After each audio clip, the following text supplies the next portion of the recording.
I started out, believe it or not, with a $1 bill in my pocket, right? Any company that was successful did two things very well. Treated their people really well and had a culture of discipline. Life never gets easier. What happens is we become better at handling hard.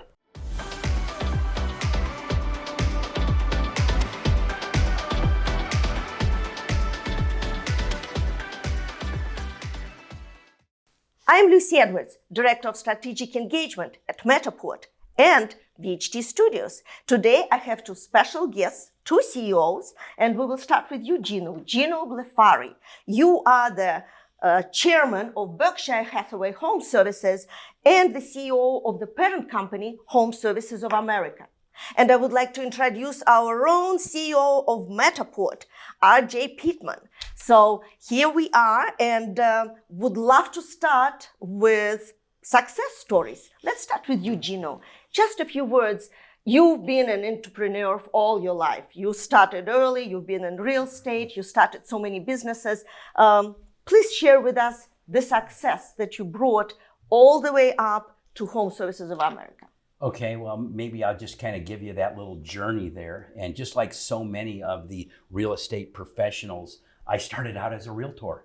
I started out, believe it or not, with a $1 bill in my pocket, right? That's how broke I was when I started out in this business, and learned everything I could about real estate. Shut my TV off for an entire year and just focused solely on real estate, okay? And then, so I was an agent. And I thought, man, it's kind of hard being an agent. And then I became a branch manager at Contampo Realty. And the interesting piece there was I thought, wow, it was actually a little bit easy just being an agent than it is being a branch manager. In fact, I got to, at Contampo, the owner was my Little League baseball coach. And I was fortunate enough for him to make me a partner and a manager while I was still selling stuff. So we took Contampo from about 65 agents to 650 agents. Wow. And in 1997, we sold it to Realogy, okay, which Coldwell Banker, Realogy, mm-hmm. right? And Anywhere, that's called now, right? And it had 5-year non-compete. So I stayed on, four of the partners left. I stayed on as the president of Contampo, and it became Century 21 Seville Contampo. Uh-huh. So while Century 21 had at that time like 6,300 offices all around, many of them were smaller, like mom and pop businesses. So when Contampo came in, more of a regional player, we were the #1 Century 21 in the world, which was a great experience for me. But also we had 7 of the top 10 offices in the world. Okay, so 6,300 offices, and we had 7 of them, which was pretty cool. Now, as you remember, Anywhere, which at the time was called, Cindat, they had this thing called the National Realty Trust, NRT. Mm-hmm. And so we owned companies in like 30 different metros. And in San Francisco Bay Area, we had a huge Coldwell Banker presence. They had bought, Cornish and Carey, Fox and Carskadden, some very, very big companies there. And it made sense. This was my idea. I was looking at it and says, wow, if we're all one brand, we can create a great deal of synergies there. So what happened was we merged Century 21 Seville Contampo into Coldwell Banker Northern California. And at that time, I took a position, kind of another little promotion, mm-hmm. as a senior vice president for NRT. So now I got more of a national job, okay? And, that was great. And I enjoyed it. I didn't felt completely utilized, right? Mm-hmm. And I still hungry for more. I didn't want to sell my original company, but the 4 other partners did, so I just went along with the thing. And I got to see, after being part of the independents, and now I'm part of a big brand, Century 21 brand, and now Coldwell Banker brand, I could think, potentially I could do this again and start like from scratch. So when my 5-year non-compete was up, I resigned my job. I had no office to go to, no company to go to, and I thought I would start a company. And so I started Untitled Real Estate Services, of where we are today, mm-hmm. right? Yep. And so Untitled I had 20 years of experience right off the bat, and I knew all of the top people in the area, and I was able to get 6 really top managers and friends of mine, some that you have interviewed or you will interview, John Thompson, Brian Crane, Terry Meyer, Tom Tognoli, Kevin Moles, and Jerry Kiss, really great managers. And we organically grew Intero. When I say organically, it means no mergers, no acquisitions, from 0 to 1,000 agents in 18 months. No special pyramid scheme, commission splits or anything like that. Just a standardized thing. When basically I took Coldwell Banker's IC agreement, Alain Pinnell's IC agreement, merged them together, and that was ours. But we got everybody to join us because of what we believed in. We had a vision statement, we still do, guided by the principle of trust, respect, and integrity. We empower people to achieve their dreams.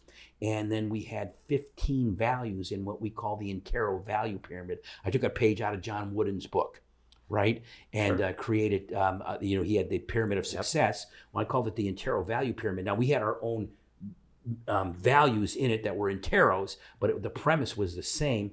And then I took another page out of Jim Collins' book, Good to Great, and I took the Intero. What I realized was any company that was successful did 2 things very well. Treated their people really well and had a culture of discipline.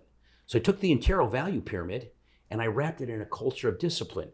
Disciplined thought, disciplined people, and disciplined action. And when you have disciplined thought, you don't need a hierarchy. Disciplined people, you don't need bureaucracy. Disciplined action, you don't need excessive controls. And when you take a culture of discipline with an ethic of entrepreneurship, that's where you get the magical alchemy of great performance and sustained results, right? So that was it. Intero was terrific. Fastest growing company in the history of NAR, and we did a repeat. Okay, so we did 1.64 billion our first year. Perspective for you, out of 80,000 real estate companies, 83 of them did $1 billion. We did 1.64 billion our first year without buying anybody. Again, no merger, no acquisition. And you were always in the same area, so you are Silicon right Valley. here. Yeah. The next year, because I checked with NAR, nobody ever went back to back. So you got the team together. So team, we're going back to back, and we were gaining momentum. And the market was a good market in 2004, and we did $6.5 billion. Okay. Wow. Our second year. So we were off to a great start. And then, of course, the Great Recession hit, was not prepared for it, didn't make cuts quick enough, and went very close to going broke. Everything that I had built up at that time and my partners, I leveraged. And it came down to December of 2008. Remember I told you earlier when we were talking offline that I had a mortgage company called Western Bancorp. I had my mom and dad come in, retired people, bought a house in Sunnyvale for $18,500 back in 1960. I had them come in and I refinanced my parents' house, took $400,000 out of their house and put it in Intero to make payroll in January 2009. But I had already right-sized the company. I had my system in, which I called the West Coast offense for running a real estate company. You being a 49er fan, yes, sir. You'll get that little piece there. So I knew we'd be okay. We were one of the few companies that made money in 2009. And then once you hit that piece and you're doing all the right things, we doubled it in 2010. We doubled it in 2011. We doubled it in 2012. We doubled it in 2013. And I got a call out of the blue from Ron Peltier saying that, the first thing he said was, Warren loves real estate. I'm thinking, Warren? He goes, and then he goes, Warren Buffett. Oh, yes, of course, Ron, Warren Buffett, right? And he goes, he just bought a franchise network and we're looking for a CEO. And we want to know if you want to do it. Don't answer me now. I'll call you back in about a week. I just want you to think about it, Gino. Now, I've known Ron Peltier and had a great deal of respect for him because when I was Contampo, he was a Dyna and we were in a think tank called The Dozen, which turned into the Realty Alliance. Interesting. Okay. So in any case, he calls me back a week later and I say, hey, thanks very much. Oh, Deetra, my chief of staff, we were driving to Brian Crane's office to pay him his quarterly bonus when the phone rang. And so she was the only one that knew about it. And he called me back a week later And I really didn't talk to anybody because I just was taken back from the thing. And we were doing really good at that time, right? And I said, well, Ron, no thank you, but I really appreciate the offer. And then I said, and by the way, wouldn't it be strange if I owned an independent and I was the CEO of a brand? Then he said something that changed the paradigm. He said, well, Warren said, if you accept this position, we'll make that transition possible for you and buy Intero. Okay? And, so that's how the transition was to Berkshire Hathaway. That's how it was. So it was like, oh, okay, that's an interesting one. So then I thought about that, and I had a great partner, Bob Moles, who was more or less retired and not really, doing a lot day-to-day stuff with the company. And then I had two other minor partners that were just working so hard, but because I was a lean machine, I had them as branch managers. Okay, and that wasn't great, probably so much for their ego. I know JT probably didn't really, he was just tired of being, I don't want to get a deal question again on this deal going sideways, right? So I mentioned it to JT, and then we thought, so that's September 2013. On May 17th of 2014, we sold Intero to Berkshire Hathaway, which was an interesting one, to HomeServices of America, technically, which is part of Berkshire Hathaway Energy, which is a subsidiary of Berkshire Hathaway. So essentially to Warren Buffett, right? And there was a little bit, Lucy, there was a little bit of pride that came in there because I thought, geez, Warren Buffett really takes a look at deals closely and the leadership of the deal. And not only did he come to the conclusion that he wanted to buy Intero, your company, my company, but he wanted to have me as the CEO of the brand that carried the name Berkshire Hathaway, right? Which they hadn't done anything like that yet. So it was a good feeling for me. I was kind of like really, really proud. It's incredible. And I did that job from 2000, officially, I was the incoming guy from July of 2014, Lucy, to then 2015, I was the guy in charge and kind of built that brand up. And then in 2019, I got another opportunity to become the CEO of the parent company. One of the nice things about that happened there was when I was part of the brand, I would be in the board meeting, which Greg Abel, who's the heir apparent to Warren Buffett, was part of our board. And so Greg got to see me every month. And then Greg one time said, hey, I think we should put Gino on the board. So then I was on the board of HomeServices of America, got to know them. And I think that's kind of like how it certainly was. Ron had to choose who his successor would be. And then he chose, then I became the CEO in 2019. And that got me to where I'm at today. But what I was going to tell you was when I was the CEO of Intero, I thought, wow, it was pretty easy working for a company and just being a corporate guy. Now I'm on the line, right, as the CEO of Intero. Well, then I was the CEO of Intero, and I became the CEO of a brand.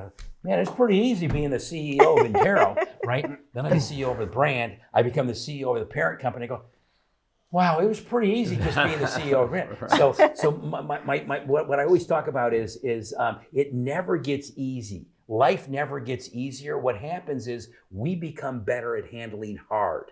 Okay, and that's really what happens. So I know that was kind of like long, but I think it gives you perspective and absolutely, I appreciate it tremendously. With that, it's kind of fantastic, helpful. and I think there's, such a remarkable part of the story for me in listening to your journey is a very pivotal moment through Intero. From the courage to just, first of all, break away and start from scratch. That doesn't come easy. Yeah, and the crazy thing was we were remodeling our house, so I virtually had no house and no office at the same time, which is just kind of wild. But all the confidence that comes with ignorance, that you just don't know. You don't know what you can't do. I mean, I was stating in public, I'm going to create the greatest real estate company in the history of the world. You know what I mean? That's a bold thing to say. But it was a great experience. I got a great guy that came in, Jerry Hotman, that came in and provided the capital. So if you got some knowledge and some ambition and money, you may become a little bit dangerous, right? Right. But we did it. I believe we did it a great way one agent at a time. And in this room, every agent that joined Intero and came into this room that we're in today and spent an hour and a half with me giving the Intero story, where I told the whole story. I went over the vision statement. I went over all 15 of those values, the pyramid, our theme for the year, everything right there. And it was like, look at, don't come to Intero, just like we don't come to HomeServices. Don't come to Intero to retire. Don't come to Intero for a lateral move. We're going to push you to get better. If you don't want to get better, that's okay. You're not a great fit. And some people said, man, I can't work there. I don't want to work that hard. And that's okay. And that's okay. Right. That's okay, right? Yeah. You know, it's like my old listing presentation. Mr. and Mrs. Seller, you know, Lucy, 1 or 3 things will happen today. You'll decide to list your property with me. You'll decide not to list your property with me, or I'll decide not to take your listing. Any of those 3 are okay, right? You know? So it's got to be that bar that you set early on to bring in these high performance people. It really resonates with me. And especially valuable, not when the times are great and you guys are getting that first $1 billion in the first year, like extraordinary milestone for let's call it a startup. Totally startup. I mean, you rarely ever see that anywhere in Silicon Valley. Any tech company, like, you know, to do it in real estate is extraordinary. But I'd say perhaps even more extraordinary is when the markets turn, right? When the economy went south and you got to dig deep, right? And to be able to dig deep, pull through that, and come all the way out the other side of the journey, and then, you know, be acquired by Berkshire Hathaway. Like, what an extraordinary story. Yeah, we hadn't really ever lost any money. At least at worst, we'd break even in a real estate company. And when we closed on April 7th of 2007, the day that the actual negatively amortized adjustable rate subprime mortgage made its shift, and the whole thing started to go. And I can remember losing $3.5 million in 2007 and thinking, I think we'll be okay.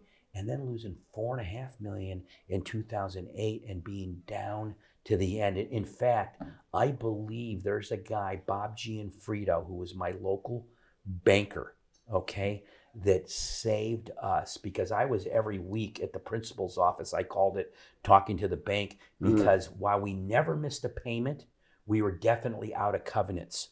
And I was having dinner, Kevin Moles, Bob Moles' brother, and we were all partners together. Kevin Moles and I are March birthdays, so we would always go out for birthday. And I'm sitting there at Morton's in downtown San Jose with Kevin. Phone rings. It's Bob. Okay, he knows me and Kevin are having dinner. I'll take it. Phone rings again. It's Bob. I still passed on it. Now, and I always take Bob's call. He was best friend. We're best friends and things like that. But he knew what we were doing, and we're trying to enjoy our dinner. We're you know, celebrating birthday, celebrating a birthday, even though we're basically going broke, right? You know, we were on our way to growing broke, right? This is in March of that year, right? And that's the third time I grab it, and he goes, "I just heard they're calling our loan," right? Which means what had happened was when we bought out our partner, we put up as much money as we could, and we took a $13 million loan from Bridge Bank, a local bank, and we were out of covenants. But I think somehow there was a divine intervention. The main, one of the main guys there, Bob Gianfrido, I think he totally went to bat for us, because he said, "Bob, we never missed a payment, and we were not ever going to miss a payment, right?" And I go, "It'll just look bad. It'll look bad for the bank. It'll look bad for all of us, right?" You know, and they didn't call the loan, and we were able to recover, you know. But what's interesting, Gino, with continuing the story, when you became the CEO in 2019, and then COVID hits in 2020, so you at your position, you know what you are doing, but it's still, you know, you still have a lot of responsibilities. You have almost 50,000 people who depend on you every day. Yeah, about 40,000 people, 46,000 people at HomeServices that we owned, and another 50,000 people in the brand. Okay, but the brand again is independently owned and operated, right? So if you're running a brand, you don't really have that day-to-day responsibility as you have as the CEO of Berkshire Hathaway. And we were off to a great start in 2020, right before COVID hit. We were record January, record February, record March. Margins were really good on the mortgage side. I can remember looking at our mortgage company and thinking, about the 15th of mortgage, like, oh my gosh, we're going to make $25 million in mortgage this month, right? And that was on the 15th of March. The last week of March, COVID hit right about middle of March. Everybody panicked. Servicing went away. We had a $2 billion pipeline.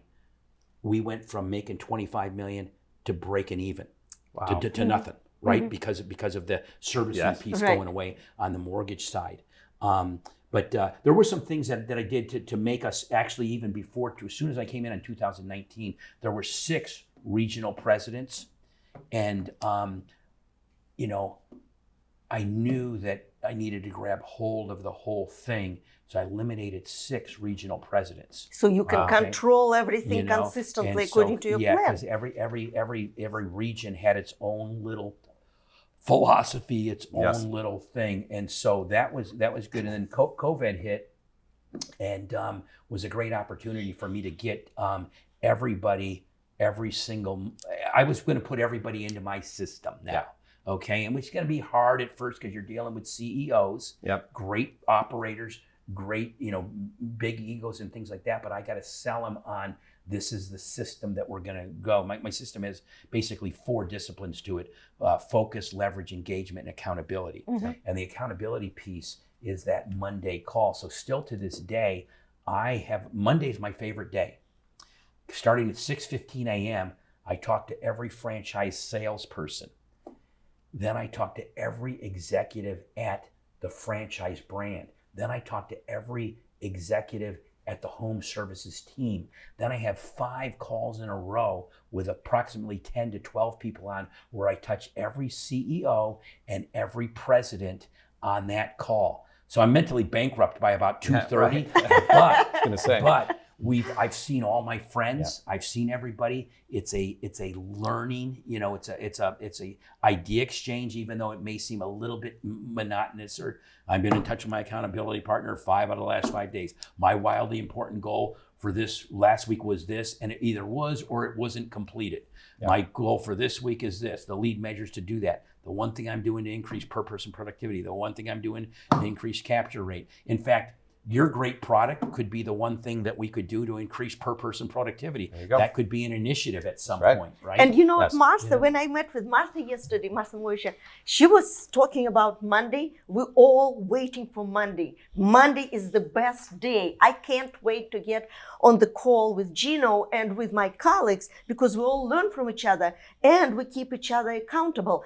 And we create those little goals and big goals, professional and personal. I want to walk 3 miles a day. I want to drink 8 gallons of water. And they're simple goals. Yes, and that's a great point there, because our culture is a culture which has been the culture at Contampo, Intero, Berkshire, and now HomeServices. It's a culture of continuous improvement. So what I have the CEOs do at the end of every call, do this. And the one thing I'm doing to improve, so I'm better this week than last week, is this. And all of that seems to be, look at Ray Mesa. Ray Mesa's down 100 pounds. Yes. Okay. I have an interview with Ray Mesa before he lost weight. And when I met him right after at one of the conferences, and I'm just like, Ray, we have to redo the interview because no one would ever recognize you the way you were. Yeah. He's just like, he lost half of himself, but he's healthy. Right? And that's just all, again, part of the culture. I think it's so important. At Matterport, we have a value structure that's built around since I joined the company 5 years ago. And we're next week celebrating our 12-year anniversary as a company. So we've been at it for a while. But one of the things that I knew we needed to do, especially as a small but global company, is to empower this workforce, right? We are not a top-down organization, although I try to provide as much leadership from the front as possible. We call it empowerment with accountability. So I am going to give a lot of rope to my leadership team, and my leadership team is going to give to the organization a lot of rope to lead from the front as well. But you have to be accountable for the results. You want the career development, you want the added responsibility, you want the autonomy of decision making. Great, but be accountable for the outcome. Yeah. And guess what? The best, Own it. You got to own it. And people would initially, turn that philosophy into, okay, I got to be accountable. So when I see RJ, I got to bring him good news. And they got it backwards. Real accountability is owning the hard calls, owning the tough outcomes when it didn't turn out the way you expected. Because then I know that I can trust you in the trenches when we have these downturns, whether it's the downturn of 2008 or it's COVID or we're in another economic reset around the world today. You want those people to be accountable on all ends of the spectrum. And quite frankly, you don't want to be accountable for the success, right? Yeah. That is part of what you want to make sure you are, giving to the team. Sure, and I think anytime you can help them, instead of being accountable to the leader, accountable to their team, that usually goes better, right? That usually goes, is a huge impact, So as a result of, navigating the various, challenges out there in the industry, the twists and turns of the macroeconomic environment, it seems like you've been able to capitalize on that to make the organizations that you are leading much healthier, much fitter, Yeah, there's a lot of talk all the time, Lucy, about managing change, and I talk about like you don't want to manage change. It's like managing anger. You want to leverage change, okay? And that's what, that's kind of like the whole idea is to leverage that change. It's kind of Jim Rohn tells a great, you're familiar with Jim Rohn at all? No, I'm not. No, okay.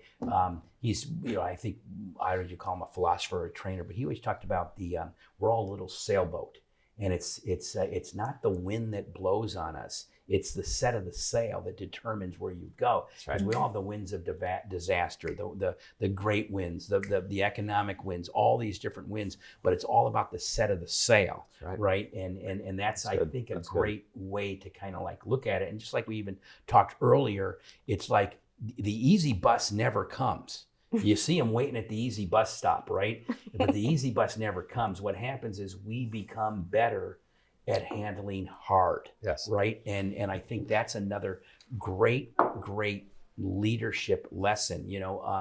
There's all, the whole leadership piece and the whole one, you want them to be humble, you want them to be hungry, and you want them to be smart. And when I say people smart, I'm going to say smart, it's people smart. It's not like, book smart or E equals MC squared or anything like that. Street smart, right? Yep. But sometimes if they're not, they got to be, all of them, you got to be hungry too. Because if you're not hungry, that won't do it. That's right. This is not the place for you. What did Warren Buffett say? He said, don't be stressful, be hungry, or be angry. Something like that. Like you have to focus. You cannot lose your energy on being stressed out. Just get greedy. That's what he said. Get greedy. But that's what happened to Matterport as well during COVID. It was not, and actually Alan Dalton talks about it. He was saying that it is not the land of change and market is not shifting. We have the opportunity to create our market. And Matterport really took advantage of the opportunity, and that's how we got well known all over the world. So, Gino, last few days I spent with leaders of Berkshire Hathaway, HomeServices, California and Nevada, and we all talk about the technology. And I hear the same thing, that some agents really resisted. And your leaders, they're strong and they're persistent. So they make sure that technology is embraced and is included, because you just cannot, the future agent cannot survive without it. So what's your take on it? Yeah, no, my take is precisely your take.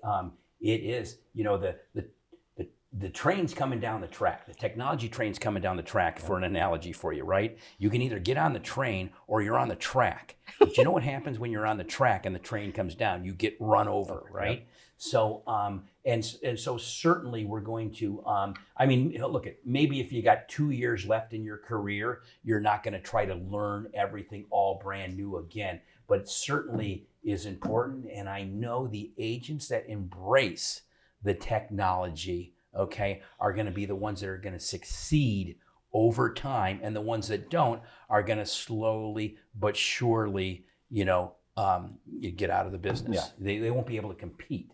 Technology helps us compete, right? Exactly. Helps us do, just makes life easier. I'd like to add one piece to that story as well. And this was very interesting to watch as the industry of real estate grappled with the unknown implications of COVID, right? And we went into lockdown. How was the real estate industry going to move forward, right? How do you keep transactions moving, buyers and sellers, when it wasn't even legal for a period of time, in California, in New York? Yeah, to actually go to a physical open house. And so, it was an opportune time for Matterport, but more the philosophy we took of the company was, how can we help the industry continue to move forward through this, unique challenge that's been dropped upon us, that there is no recipe or, business school case study on how to navigate through. And what I observed was some of these people that, might be skeptical of technology and tools, disintermediating that human interaction and that relationship-driven part of real estate that's so important. But what they found out of necessity, because this was the way to bring people, thousands of people, through a virtual tour into the home, that it was a tool, it was a co-pilot. It was not a replacement for that at all. And in fact, the internet has this very, exciting way of being able to grab a whole lot more people and bring them, into a home. So you might get 1,000 people to tour your property that never would have just had the time, the convenience, to be able to get to it. And then they say, well, this looks a lot different than the photos. This is got an amazing layout. I love the high ceilings. I couldn't tell any of that from the photos at all. I'm going to contact the listing agent. I want to learn more. And it's not just one or two, it's tens or 20 or 100. And we were grateful in some ways, for that opportunity to get the attention of the industry a little bit, to say, hey, here's a technology that can help, not replace, not disintermediate. And then the part I loved the most was the reaction was, where has Matterport been all my life? Mm-hmm. This is a great tool, pandemic or no pandemic. This can be really helpful. And that's really, what we hope for if we are doing our jobs right as a company, is that we can really, help propel this industry forward in new and exciting ways. Yeah, and I think, you can just, the investor, what a great role Matterport can play for the investor, because I think I probably have 12 houses in Chattanooga, Tennessee. Now, I've never seen any of them. Okay. Now, it would have been pretty terrific. You should take a vacation one day and just visit them. It would be pretty terrific to have been able to look at them. Now, I totally trusted my realtor. Yep. Okay. But my realtor would have been, I probably have 24 if he had Matterport. Exactly. Okay. This is so. I would like to add to that. Yeah. So people, since COVID, are really moving around the world. It used to be that everyone moved maybe within 20 miles. Now you are, just like I mentioned to you, I spoke to Joe Pike from Berkshire Hathaway Portugal Properties, and he said 42% of his sales last year in 2022 were to Americans, mostly Californians, and all with Matterport. People did not even see the property. They didn't even fly to Portugal, maybe one or two, and the rest just enjoyed. And look at everybody who is moving from New York to Florida or from Chicago to Texas. That's all about Matterport. Yeah, and even Mexico. Yes. I was in Cabo at an event and got to see, some great houses that were there. But I can remember going out to dinner, and I think I might have been the only one in the restaurant that didn't have blonde hair and blue eyes, and I'm in Mexico, right? Because of so many foreigners coming in. That's so right. You know, it certainly, technology will continue to play a role and continue to make us more efficient. And it just needs to be embraced, and we're committed to embrace it. Great, great. Well, question to both of you. Do you think the word artificial intelligence just scares the hell out of a lot of realtors? And the average age of a realtor, according to National Association of Realtors, is either 57 or 59. So you can only imagine how they are afraid of that AI word. Do you think that would be incorporated more? Are you bringing it as a culture to your leadership for them to spread the word? Yeah, you know, it's funny that you mentioned AI. Jimmy Burgess is one of the CEOs. In fact, another great interview. Jimmy. He's in Florida, correct? He's in Florida on the Panhandle. And at our, we have a leadership call every month, and I have maybe 4 or 5 people share some good ideas. He's sharing the idea on social media when he has AI help him, and the hits and the responses are off the charts differently. So just like anything else, I don't think you can, I mean, maybe you can, I'm not sophisticated enough to be afraid of what it might do, like some robot's gonna kill me one day, right? But certainly you wanna embrace everything that it did. I do a blog every Thursday, and one time I used AI. I said leadership lessons from Tom Brady, and it gave me like 8 of them. Now, I elaborated all sorts of things on there because they were very basic, but man, it gave me a great outline. Right. And that's what I think, you know, as we were talking about with Matterport and you know, my views on AI, it is another co-pilot. It's a tool. It's easy, you know, to develop some anxiety over either what we've seen in the movies, it's now becoming real, you know, right in front of us. As a technologist, I think it's the best time to be alive. The things that we are going to be able to do with science and technology are going to eclipse everything in the last 100 years. And I'm glad I'm still hanging in there and still around, you know, to be a part of it. And I think, you know, as it pertains to real estate, it's super exciting.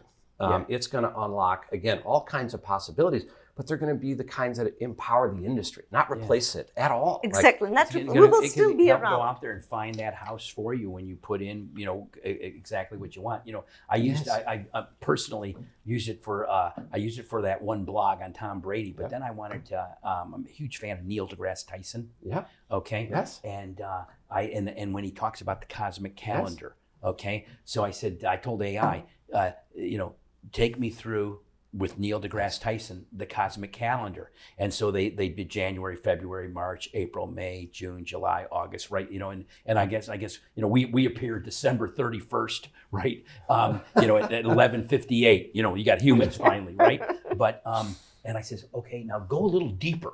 And then it went a little deeper, you know? Right. So yeah, it's pretty darn terrific on how it does. Yeah, and I think, you know, why is it, you know, such a big topic of conversation? Well, it's based on enormous amounts of data being fed to new science and capabilities that can distill down an extraordinary amount of human history and knowledge and things into, you know, these kinds of dialogues and conversations that just weren't possible before. And our brains don't have the capacity to hold all human knowledge and all human history. Right. But I started saying about NYC Expo the other day, and I had a panel. I had a tech panel, which I never really considered myself the best tech rep over there, but I managed. I had good questions. One of my panelists is developing a new product. Speaking about data, you are able to collect all the data and see, for example, in Charlotte, 50% of their sales are to investors. But in Raleigh, 20% of sales to investors. So psychologically, you can make a decision that Raleigh is probably more stable, maybe the schools are better, and so on. This in Charlotte, it's more probably Airbnbs, and it's not it's not the same atmosphere. So you can make a decision where you want to live, and that is all based on data. And in another month, I have a talk show, Lunch with Lucy.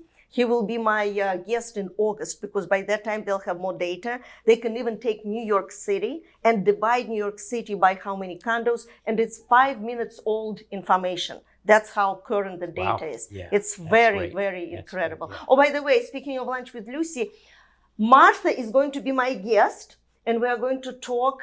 She will visit me in Fort Lauderdale.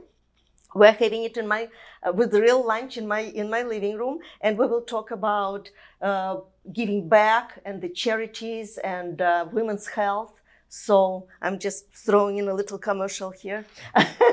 But yeah, so you have incredible team, and I do want to touch on your on the charities that you are involved. Besides your Sunshine Kids, and I want you to know that as Matterport and previously as VHT, we always supported Sunshine Kids. As a matter of fact, like for Berkshire and New Jersey properties, we're donating the photographer and so on. So would you like to talk about, you have your own foundations that you support? Yeah, we have HomeServices Foundation, and that's essentially there for underserved communities, mainly Black.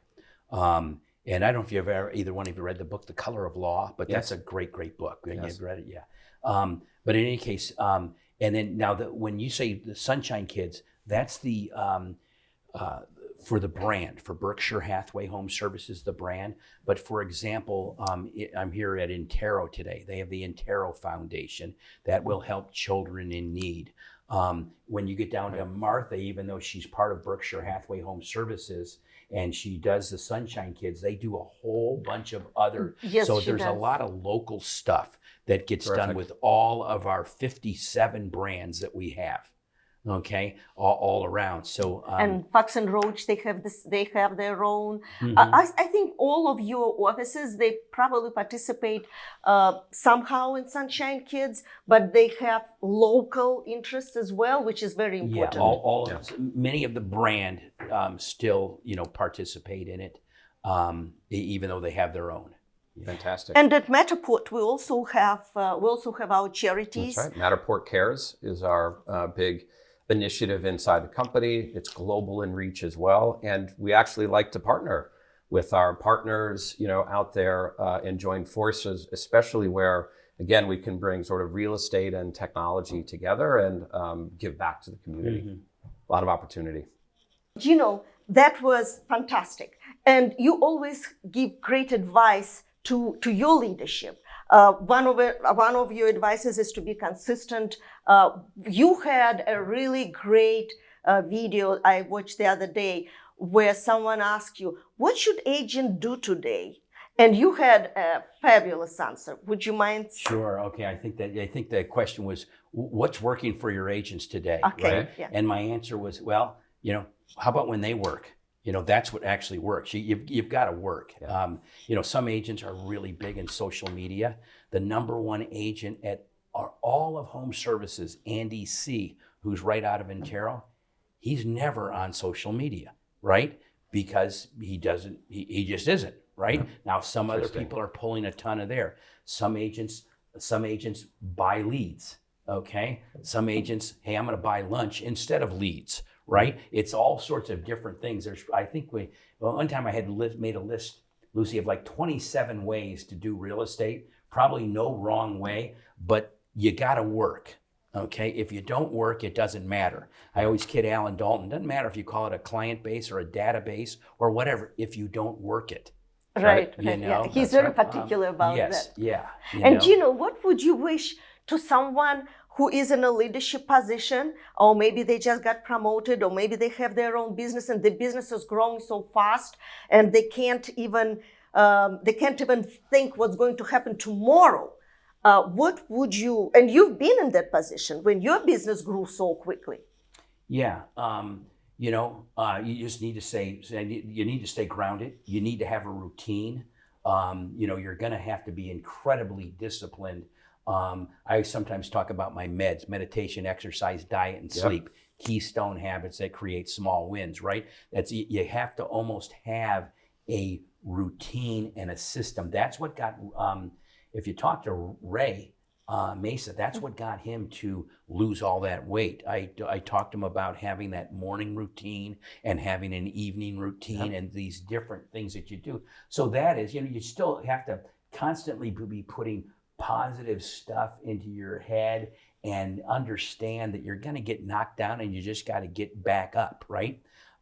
So that I guess that would be the advice. It's also you want to have great people around you. Yes. And I've always been very, very fortunate to have great people around you. Even my chief of staff, Deetra, if you called her up and asked her right now, what is your main job with Gino, she'd say to keep Gino on his schedule, right? And then you have and a she's schedule. very good at that. Yeah, you have a schedule, and then the key is you never make a commitment of your time without checking your schedule. That's right. Right, and then if you can, like everybody tells me, what is it?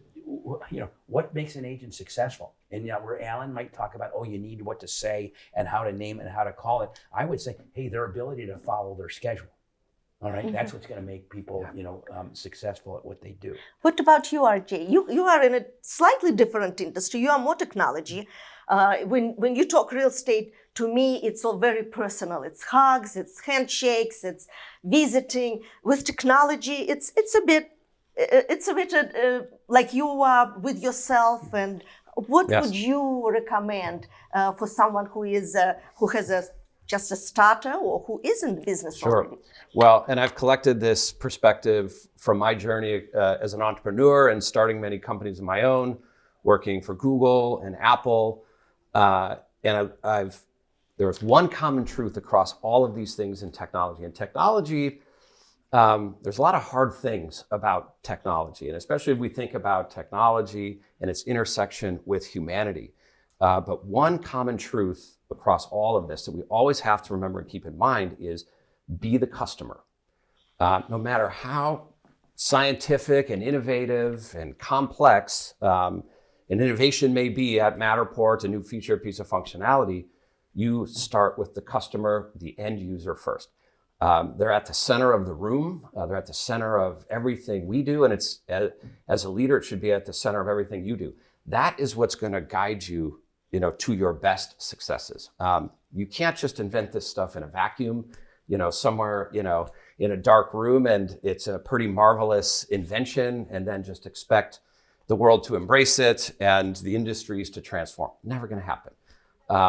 But that North Star is squarely centered on being the customer, understanding deeply what motivates them, what works, what challenges, what their fears are, what their ambitions are, and meet them halfway. And if you're really good, you'll go farther than halfway. You will surprise and delight them. And that's when you get customers for life. So when we think about that kind of framework and that approach, especially in technology companies, you can break through and you can have just as personal success as you can in real estate. And I agree with you greatly. I've been in sales and marketing all my life, and I always had that theory and that rule of thumb. The reason I believe I was successful in sales is that I went with my agents to listing presentations. I was there to see what they're going through and how frustrating it can be and how their sellers can be just nasty people, and how the marketing strategy has to really complement the property, but also please the seller. And also you can afford it as an agent. So I think my success was just like you are saying, that's my vision was, you have to understand the other side of the street or you will never be there. That's right. And manage their expectations. Really 100% manage their expectations.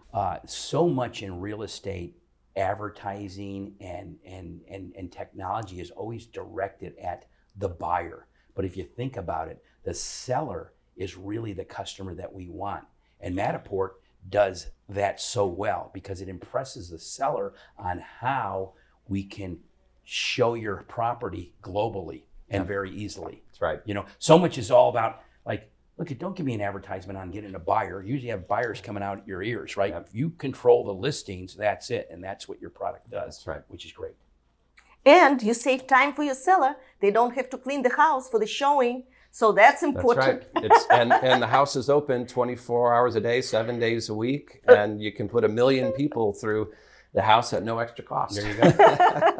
All right. Well, thank you very much. Well, thank you very Thank you much. so much. Thank you. Thank you both. Have a Great great to be day. here. You Cheers, betcha. everybody. Cheers. Thank you.